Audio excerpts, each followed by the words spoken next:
Welcome, Dr. Michelle Albright, this morning. Thank you. And I'm so happy to be here, and thank you all for being here too. I'm going to share some slides just to guide us as we go along. Let's see if this.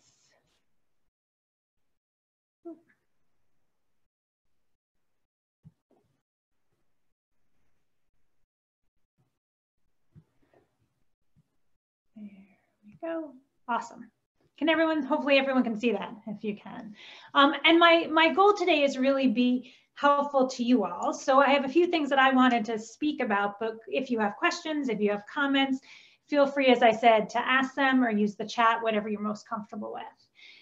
And today I'm going to be talking about how we can care for ourselves during these incredibly chaotic times. And I think that this is something really essential. I actually coincidentally already had a phone call this morning with a colleague where we were talking both as clinicians and as parents and just as people, given how chaotic and intense things are right now, the importance for ourselves and how we were even checking ourselves to make sure that we were doing that. And what's really complicated about right now is, this pandemic really hits at so many different things. It hits at physical health, it hits at social emotional health, it hits at how we do our jobs, how kids go to school, it hits at finances. It's kind of the perfect storm that taps into so many areas of our lives.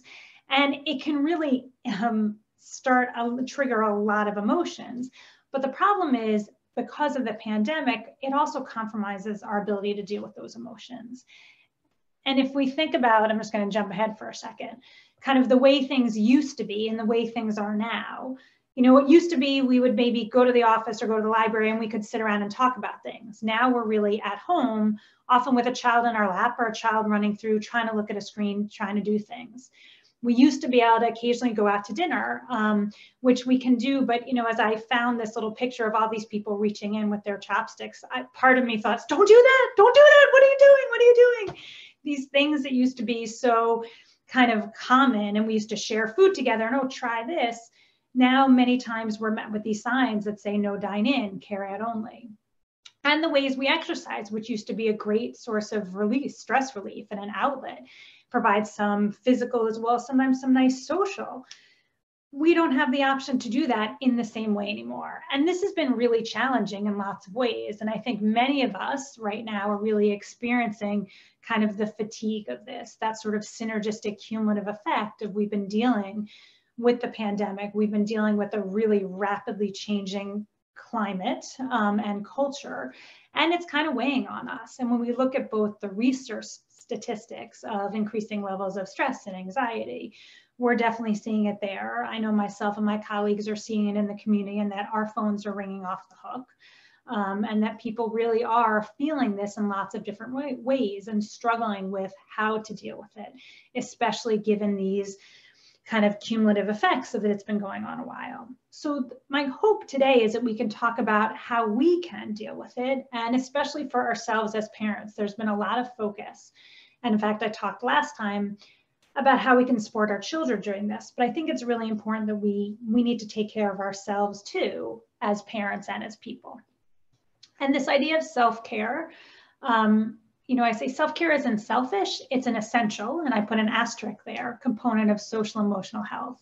And I would make the argument that I think it's really even more essential than ever right now that we take care of ourselves, given how taxing everything is, given how even the air has this sort of more intense loading to it. And I thought this little graphic of you can't pour from an empty cup, take care of yourself first, is a good reminder. Many times people use the airplane mask. Put your mask on before putting your kids' mask. But I think it is important that not just so we can kind of preserve ourselves and make sure we're well rested and well fed and have the most resources, but when we think of ourselves as parents, it's also really important to model this for our children. We do want to model for whether we have sons or daughters that as they get older, when they're sort of developing and as they're people, that they can say, hey, I need this for me, that they're not always putting everyone else first, but they have the comfort and the confidence to occasionally say, you know what, I need to take care of me now. And often we forget that, we tend to put our children first and our family first, but wait a second, what are we modeling? What message are we sending? We want to make sure that they can do that. Sometimes say, wait, I need to take care of me. So this idea of self-care sounds terrific in theory, but in practice, it can be really challenging. And, there are good reasons why it's challenging. This little picture of, two parents trying to do work, trying to clean, trying to be on the phone with their masks on, while trying to plug their ears to all the sounds of the background, why their children are doing things. It's hard. It's really, really hard to commit the time and the energy sometimes to put ourselves first, to take that time of whether it's, oh, I'm going to take a bath, or I'm going to actually just read a book for fun, or I am going to do that exercise class. And unfortunately, for many of us, the things for ourselves are the things that we most frequently move down the list on that to-do list. Those are the things that go in very light colored pencil, where, if there's an important meeting for work, or if our children, there's a school event, those we block in the calendar, we put them on a month or so in advance, that is blocked in, that set. Unfortunately, sometimes the exercise class for ourselves, that walk with a friend, that half an hour just to read that book that's been sitting on my night table for months, those we tend to say, oh, no, I'll bump that aside. I won't get to that because this is more important and this is more important.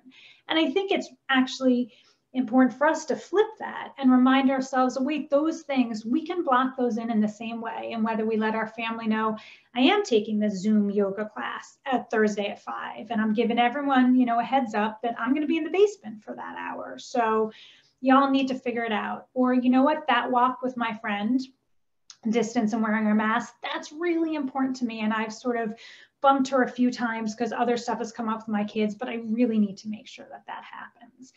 And just even thinking about that those things have value and are really important, and we can block them and preserve them the same way we preserve those other things. Because many times, partly why self-care is so challenging is we lower it down on the list. And it's hard to do. And some of the ways we used to take care of ourselves, some of our favorite ways to take care of ourselves, aren't always as available right now in the pandemic. So, I think it is important that we recognize how complicated things are right now. And there's a term called radical acceptance, which was coined by Marsha Linehan as part of her dialectical behavior therapy program. And although there's a version of it that has actually been used by Alcoholics Anonymous and sort of many substance abuse groups, but the essential idea of radical acceptance is reality is what it is. We can't change it, unfortunately. So it's really this idea of accepting our reality as it is, and then figuring out within it, what can we do? Now, it doesn't mean that you have to be joyous and thankful and, oh, I'm thrilled with reality, I'm so happy. It also doesn't necessarily translate into you have to make lemonade out of lemons. I kind of often put a little begrudging acceptance in it, that you can say, you know what, this is reality. I do not like this reality at all.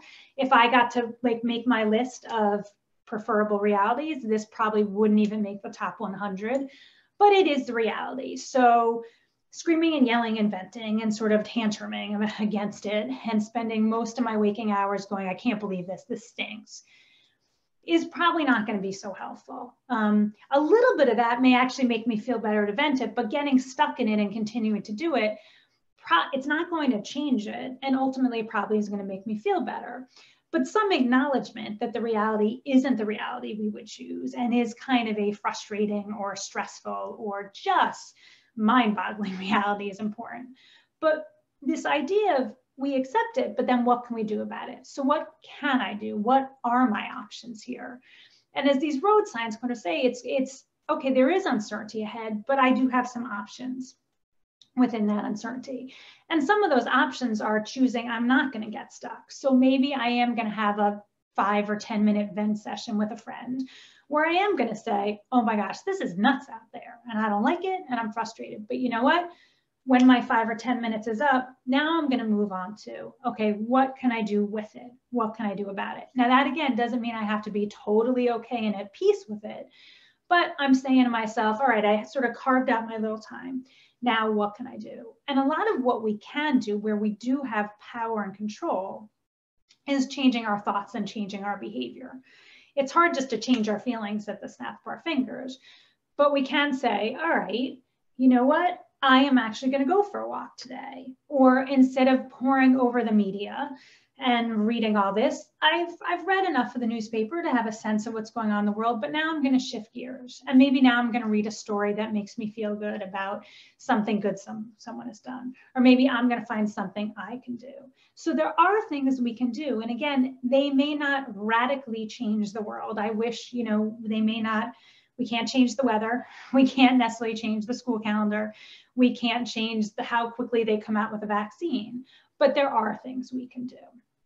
And it's kind of this idea of being willing to change our mindset, to change our approach, rather than willful, that idea of kind of like the toddler tantrum where I dig my heels in and just say, nope, not going to do it. Okay, well, what can I do? What am I able to do? And it really is this idea when we think about sort of management and mindset, that really does change a lot of things. How we frame things, how we approach things really does influence how we feel. That cognitive behavioral therapy is based on this idea that our thoughts, feelings, and behaviors, they kind of work like a triangle and they all interact. It's really hard to change our feelings. If I said to someone who's sad, don't be sad, get happy, kind of impossible. We can't change our feelings like that. But if we change our thoughts, that has a big impact on how we feel, how we approach things. Same way as if we change our behavior, that can also change how we think and how we feel. So I put some quotes up here that I really like, that kind of remind us where we do have that control, where we do have that power and influence. Now, what I think is so funny about this first quote is, I can't find the single source. Every time I look, it's attributed to C.S. Lewis, Lena Horne, and Lou Holtz, which are three very, very different people. So when you think about, fascinating that they would come up. But again, it's not the load that breaks you down, it's how you carry it. Which is, again, that idea of radically accepting, I can't necessarily change the load, but I can change what I do with it. The greatest weapon against stress is our ability to choose one thought over another. Again, that idea of I can change how I think about this. And this is one of my favorite. Life is not a matter of having good cards, but playing a poor hand well. And I think we can all agree we've all been dealt a kind of poor hand in this round.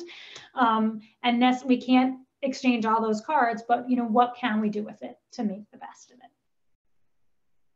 So I'm going to propose what I call my 5 M's of management, which I think can be helpful in reminding us. And, part of why I choose these sort of easy to remember is partly why self-care is so hard is because we are very busy. We have a lot going on. And, the idea of self-care is setting realistic goals that we really can maintain. We all have these great ideas about, oh, wouldn't it be great to go away for a weekend, which gets complicated more than ever now? Or wouldn't it be great if I exercised every day of the week? Well, those are all great ideas, but when we think about our world and our life, the most maintainable parts of self-care are the ones that are sort of those little bite-sized things that we can really do. So maybe it is 20 minutes of exercise 4 times a week. And especially given the world right now, it might not be these big ideas of, oh, the spa day or the weekend away. It might be 20 minutes just reading a book for fun, or 20 minutes flipping through a magazine, or a bath or a shower that lasts more than 4 minutes because I'm running from one thing to another. And those are really important ways we can care for ourselves. So the first M is this idea of choosing a mantra, which really helps prime our mindset. And there is no right or wrong. There are a million ideas here. I have a friend who's a clinician, and one of the jokes we have for the past few months, we kind of sign off on our emails, radical acceptance, baby, as that cue to ourselves to remember. Ride the wave is another one, because when we think about emotions and feelings, they do come in waves. They usually hit a peak and then they recede. And sometimes just reminding ourselves of whether it's our kids having a tantrum or we're having one of those days of, all right, this wave is getting big, I'm in the peak now, it will recede, it will go back down. Uphill followed by downhill is another one that actually one of my clients tends to use for themselves, and we sort of crafted it together of, yeah, even though when there's hard, most hills, again, they have that peak. And if you can just sort of, if you think about riding a bike or running up a hill, once you get to that peak, you get to coast on the other side. And usually when we turn around and we look behind us, the hill doesn't look as awful. It usually looks worse when we're going up. Some people like the idea of sort of looking at the front of the car versus the rear view mirror too, of reminding ourselves this is going to look different from that other perspective. Change lanes is another one that can be really helpful for people. That idea, again, kind of that power of radical acceptance. If I don't like this lane, if it's people are going too fast, people are going too slow, I can shift out of it.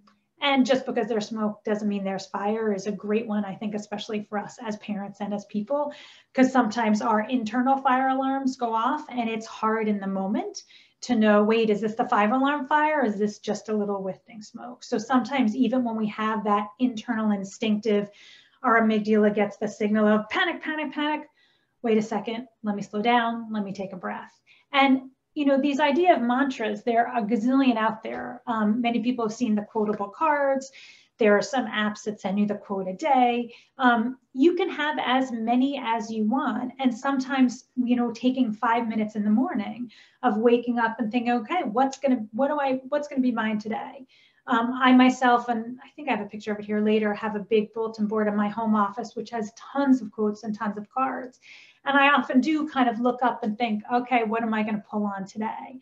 So sometimes just having them. And again, we often wake up in the morning and say, today's going to be a good day.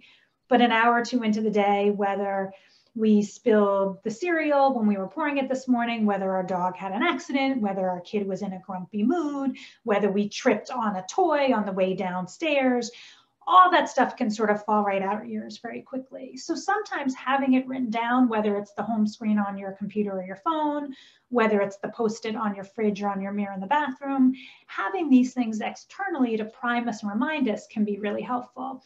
You can also make it into kind of a family game of, okay, like, what's your quote for today? What's your mantra? What's mine? And kind of getting ideas from it. The next M that's really important is choosing some mates. You know, it's when we think about what's happening right now, we really want to think that we don't have to be socially distant, even if we have to be physically distant. And those connections with people are really essential for our own health and well-being. And having those connections, having conversations with people, having an exchange with someone where you feel heard, you feel understood, you feel validated. That's essential for our self-care. There's a ton of research that really supports this idea of these connections are critical for our well-being.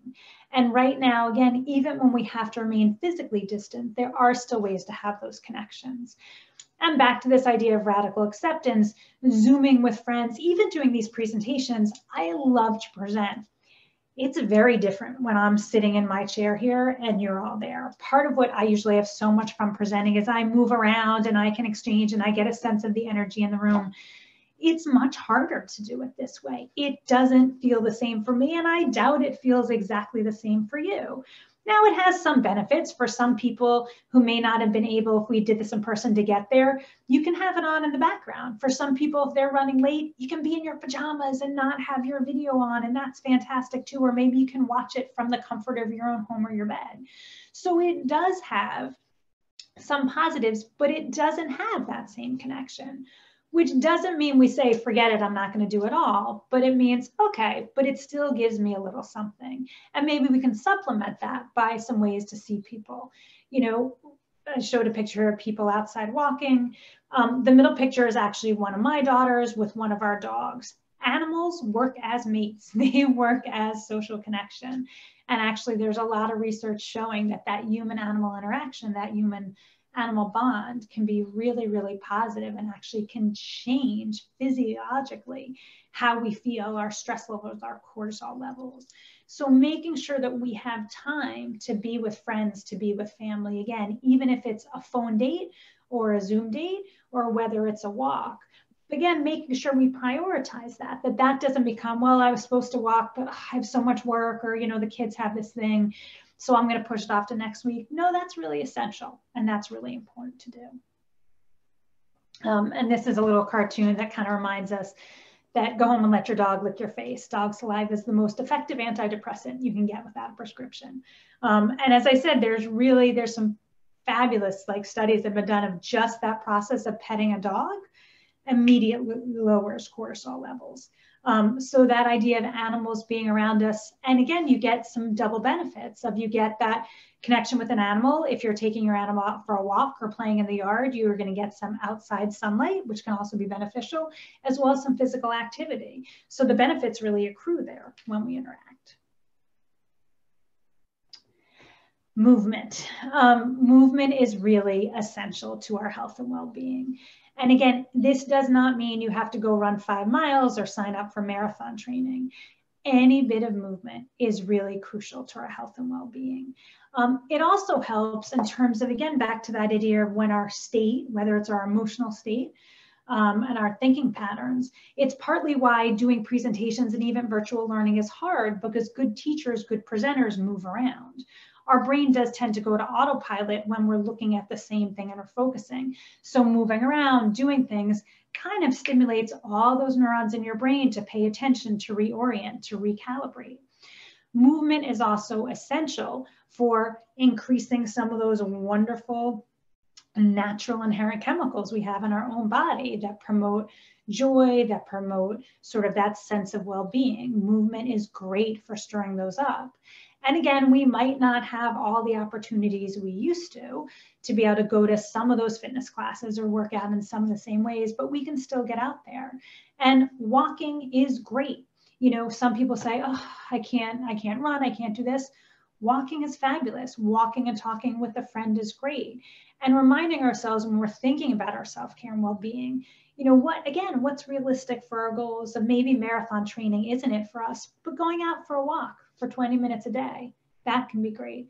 There are tons now. I put a picture up of lots of apps out there, lots of things that you can sort of load on your phone, your iPad, or your computer for exercise classes to do at home. Many are offering free trials these days.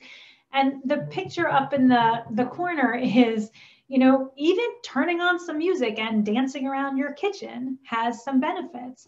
And you might feel kind of silly, but it actually does feel really good. And that combination of movement and music has really been shown to kind of improve that state of fulfillment, joy, satisfaction, and well-being. And it's something you can engage your kids in. You know, to have a 10-minute dance party is a great thing. Right now, when the weather is still holding, there's also plenty of stuff we can do outside. And we're lucky here in Connecticut, there are tons of trails. The picture in the lower right on bicycles are my daughters out on a trail in Monroe. So there are lots of places. And in fact, some can get crowded. And especially at the beginning of COVID, some were closing down. But a lot of things have opened. And sometimes it's just being creative. And again, we can combine these things. We can do the movement with our mates, which then gives us the bonus there. And if we load on that mantra, you know, many people go, oh, I don't have time, I don't have time. Something is better than nothing when it comes to movement. So even if you've been sitting, and this goes for kids as well, if you've been sitting on your computer for most of the morning, even going out, doing a loop around your house or on your block, or walking to get the mail and back, or maybe taking, you know, going 2 houses down and then coming back, even that little bit of movement can be really essential.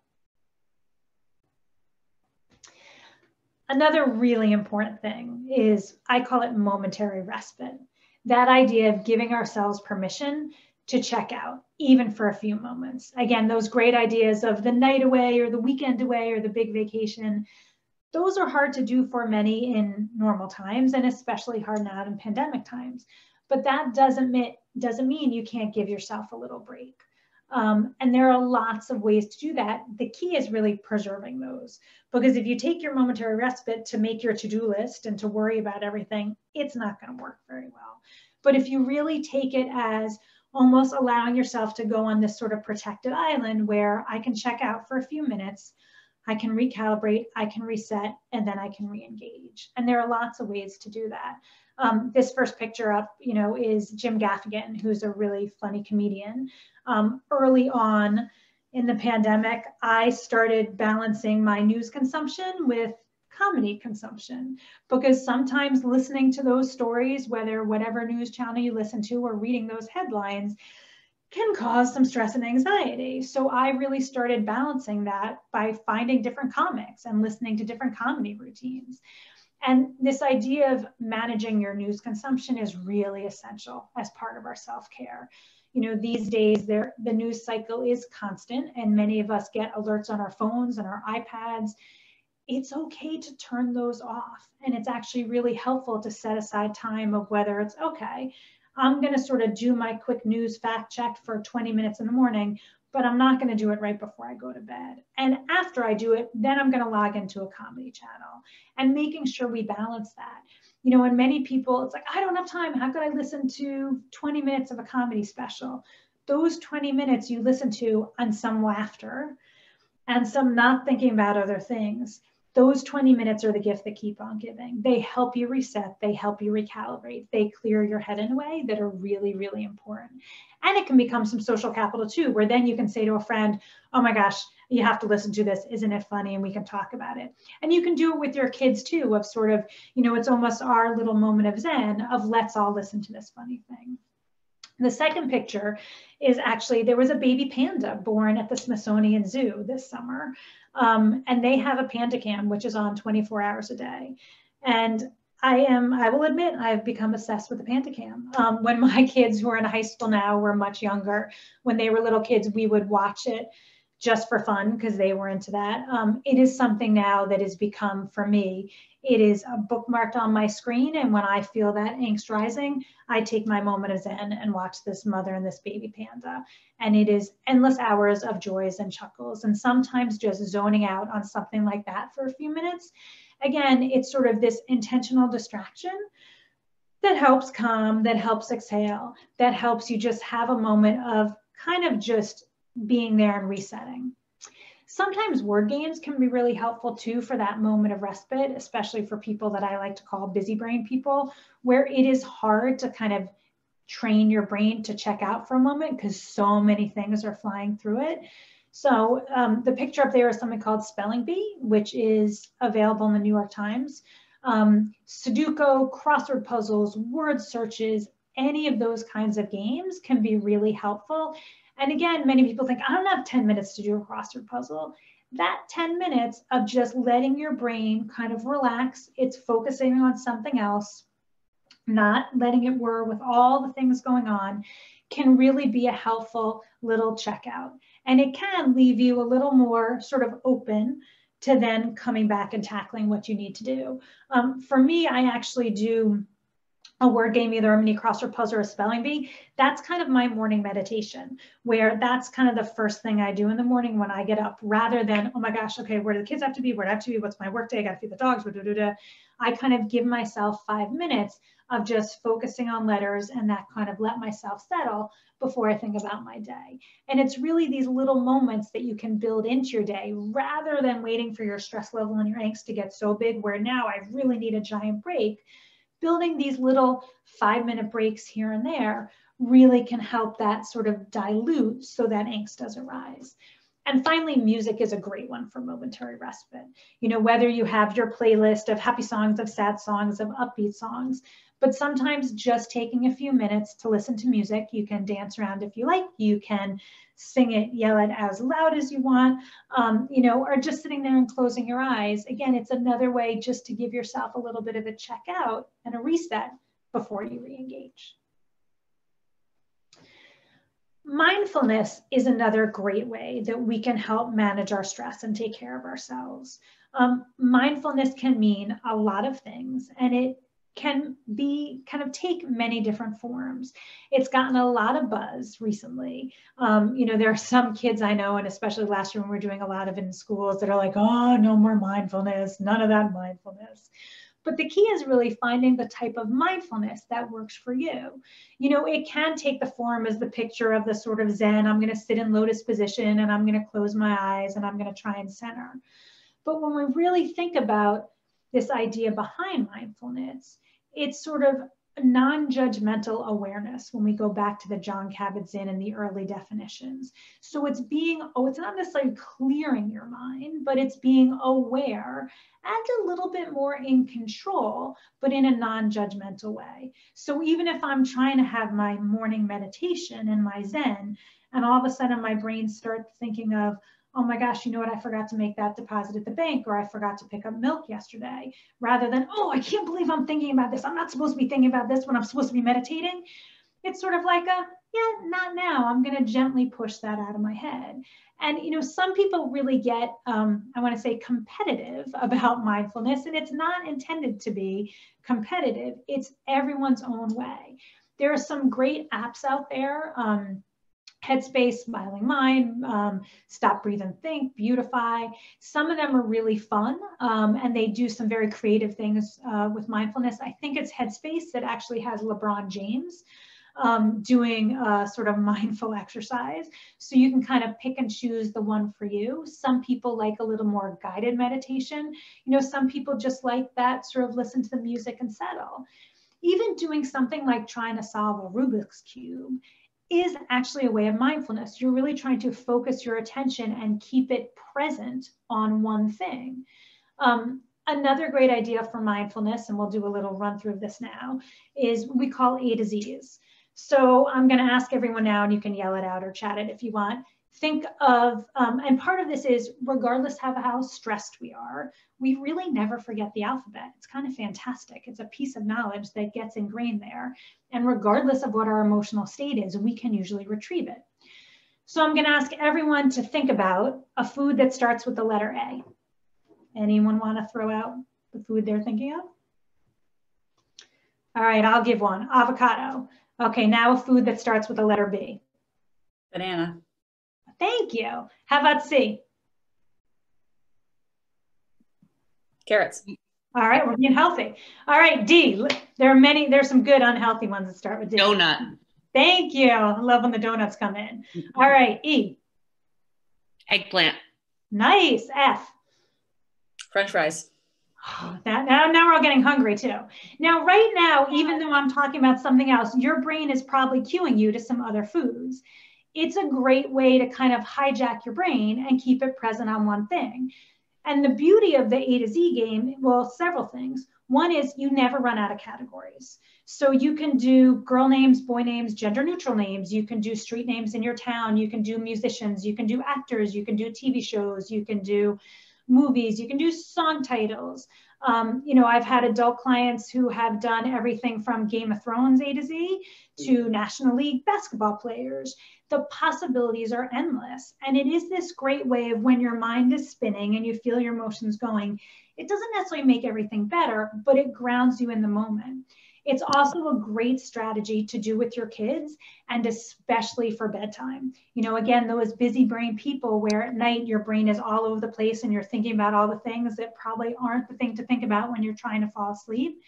It can be something you do yourself as you're lying there with your eyes closed. It can be kind of a game you do with your children. You can pick one letter of the alphabet and come up with all the foods you can for S, or you can go right through.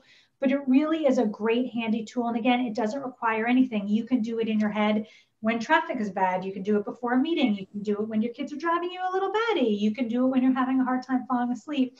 Doesn't require any tools, any materials. And again, you can reuse it as a strategy over and over. And again, some of those things in terms of our own self-care, of really thinking through how we can manage both our mindset, where our mind's going, and the emotions. And it really works nicely for both of those. And again, as I mentioned before, mindfulness, the idea of mindfulness is really to keep us a little more present. And when we're present, we're a little more in control. We have more influence over our reactions, over our emotions, over our thoughts. We're more grounded in that awareness rather than just being reactive. So we're a little more responsive where, hey, I'm feeling myself getting upset or angry. Why am I getting upset or angry? Do I need to be upset or angry? It gives us that time to consider that rather than you said something and now I'm responding without even being aware of what's getting stirred in me and how I'm responding to you. And when we have that pause, when we're a little bit more able to better manage and be aware of those emotions, we tend to be much more patient and tolerant, both for ourselves and for other people. You know, if we can slow ourselves down to say, I am getting upset, and partly why I'm getting upset is because that makes me feel badly, and that reminds me of when I felt this way. Okay, oh, that's too bad, that's a shame, rather than, oh, this is all getting stirred in the moment. So it really is a beneficial strategy. But again, it can take many forms. And I don't want people to feel like it has to go to that Zen place of just sitting there. There are lots of different ways to do it. But it is something that we want to try and cultivate in ourselves as well as in our children.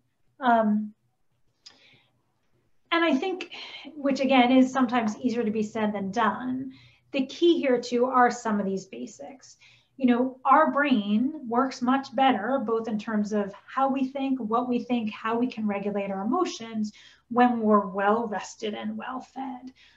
Again, one of those other things that we tend to drop is often we make sure our kids eat plenty, but then we realize we've skipped a meal because we've been running from one thing to another, or we were too busy. So just like we often tell our children, you need to eat breakfast, you need to eat enough, we need to make sure we're doing that too. That really fueling our brains and bodies is essential. Hungry people don't tend to be the best at regulating their emotions. You know, now everyone has the phrase hangry, because when we do get so emotional, it's hard. Having our bodies well rested and well fed is key. And even if it's not sleep, rest is really beneficial too. So even if you can't, you get in bed and I can't sleep, just that sort of dim light, resting, taking it easy, that's going to give your brain and your body a break also, which is really important. And sometimes, again, if we feel we're running around, just taking a few moments just to sit, just to be, can be really helpful. Fresh air, sunlight, and activity is also essential. And I know, especially on today, it's sort of this gray, icky day.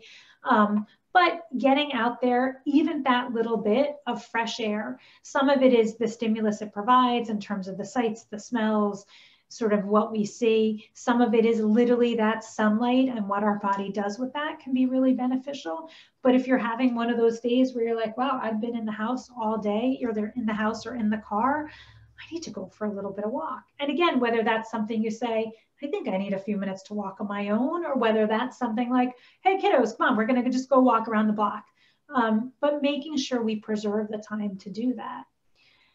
Part of our own self-care too, and when we think about sort of how our social emotional skills lead to self-care, one of the biggest ones is self-awareness. That's kind of the foundational social emotional skill, that we do want to be aware of what we need, how we feel, what we think, where our vulnerabilities are, where our strengths are.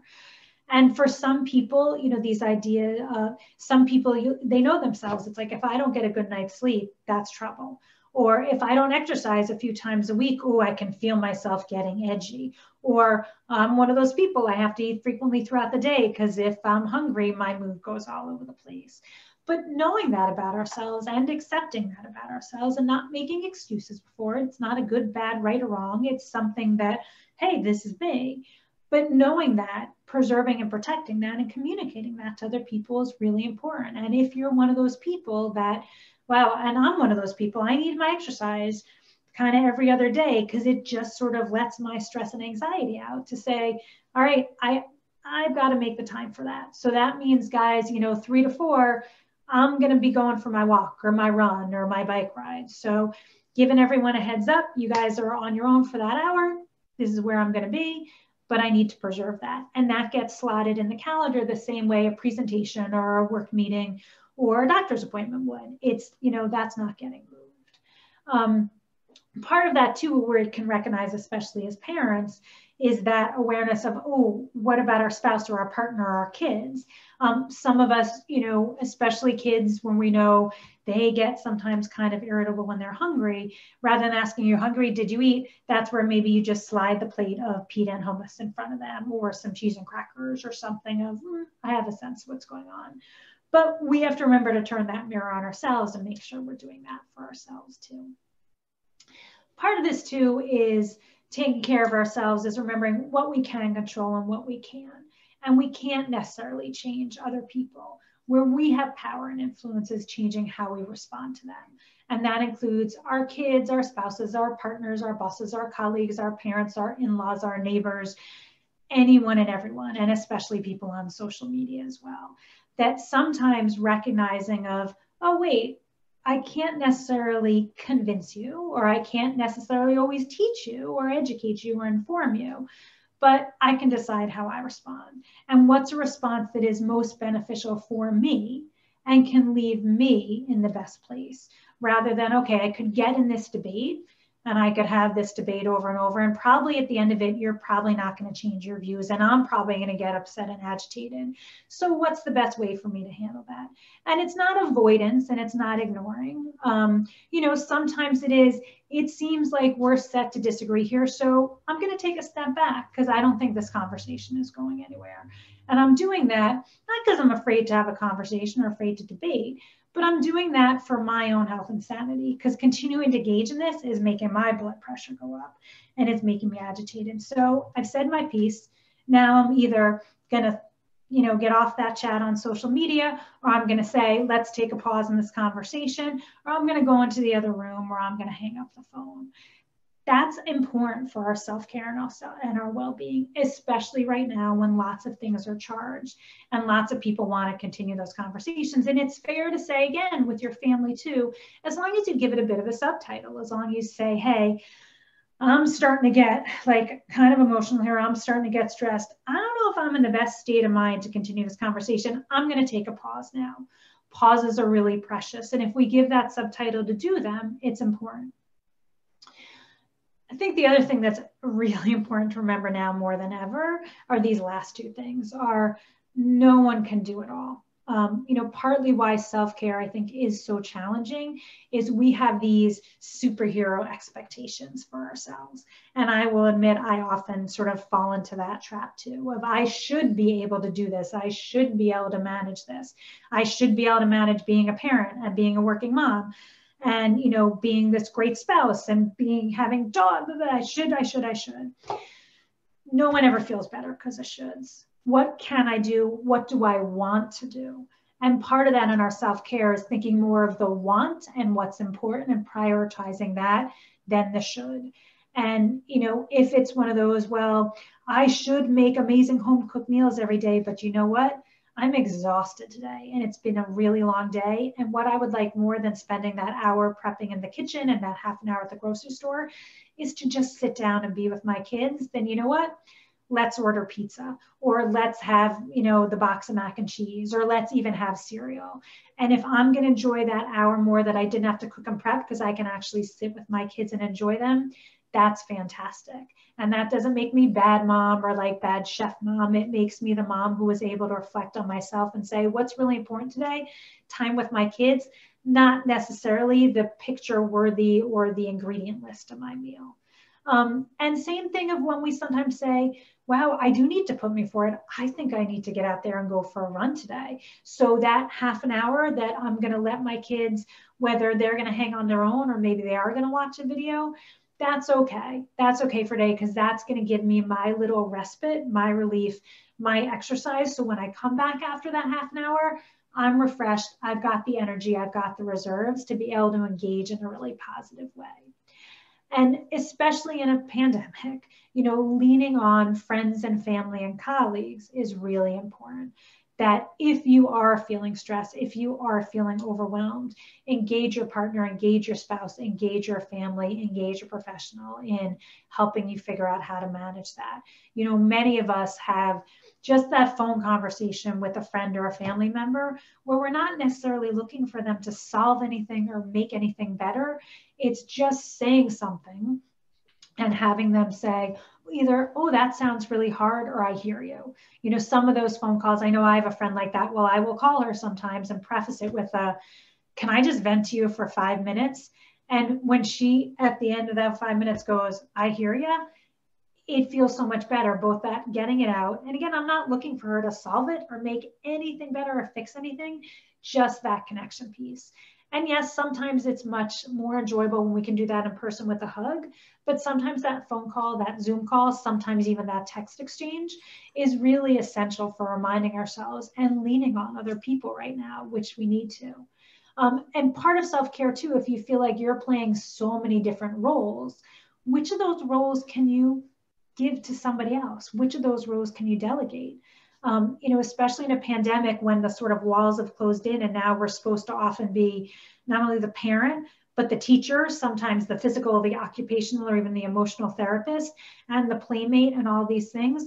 None of us can do all of that. And none of us, no one can really do that all well. So sometimes recognizing of, wait a second, again, I think they said in my introduction, I have a postdoc in statistics. I used to teach advanced regression to college students and graduate students.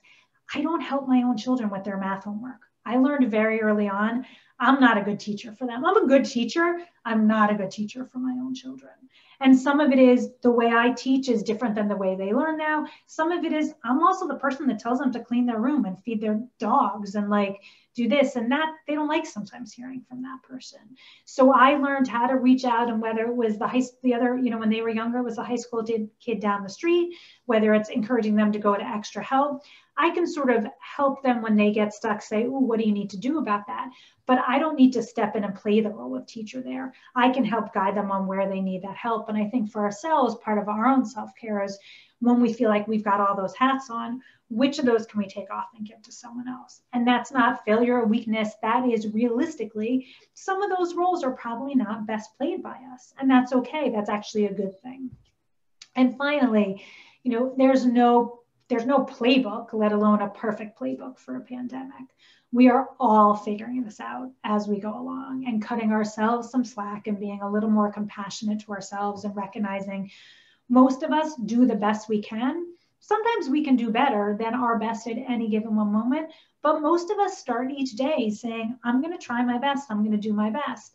And that's fine. And that's good enough. And remembering we're constantly learning and evolving as we go through that, and giving ourselves that permission sometimes to mess up and not do our best and try and recalibrate is essential. And again, that models for our children. If we're perfect models, we're modeling for them, they have to be perfect too. And in my just about 50 years on the planet, and more than half of that in the field, I've never met the perfect parent. I've never met the perfect child. I've never met the perfect family. If y'all know of anyone, please text me out, because I would love to see the specimen, but I don't think that they exist. Most of us are, again, well-intentioned, and sometimes we mess up, and that's okay. And allowing ourselves to mess up, really trying to be compassionate when we do, but also thoughtful and reflective on what happened there. How could I do better next time? That's an essential part of self-care for ourselves, but also what we're modeling for our kids. And finally, coping and self-care, none of this are competitive sports. I think we have to be careful, especially in this day and age of Facebook and Instagram. Oh my gosh, look at how great she did that yoga pose. Or, oh my God, look at how great their perfectly baked bread is, or this, beautiful homeschool thing. We're all, again, trying, and it's going to look different for everyone. So reminding ourselves that self-care, again, it's not competitive. Coping isn't competitive. Parenting isn't competitive. We're trying to figure out what works best for us, but making sure the us is an essential part of that equation, not just based on that article I read or compared to my friend over here, for me and my family. And self-care for me might look very different than self-care for someone else. Maybe I preserve my exercise time, someone else preserves their bath time or their reading time. Again, there's no right or wrong. It is what makes sense for me, and giving ourselves that permission of this really is important for me. So that was a lot of talk for everyone. But I'd love now to, I didn't see any questions come up as we were going on, but I would, if people have questions, if there are things that they are particularly struggling with or aspects of its self-care or just coping with all this that are challenging, I'd love to be available to take or answer any questions.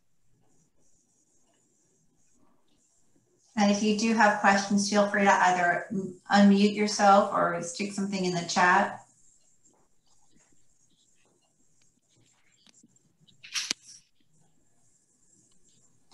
I'm not seeing anything, Michelle. There was a ton of amazing information in the presentation. Thank you. I want to congratulate all of you for taking this last hour for your own self-care. It is a huge step, and it's not something that we do naturally. So amazing ideas. And personally, I'm taking away pauses are really precious. That is going to be my mantra for the next, however long. I want to thank you all for joining us. Just a real quick check-in to see if there are any more questions before we end. Michelle, thank you as always for serving CARES and being one of our amazing presenters. As always, your information is invaluable, and I think we all are walking away with some amazing information. I hope you all have. Thank you. That was really a lot of great, helpful reminders. Thanks so much. Thanks, everyone. Terrific take.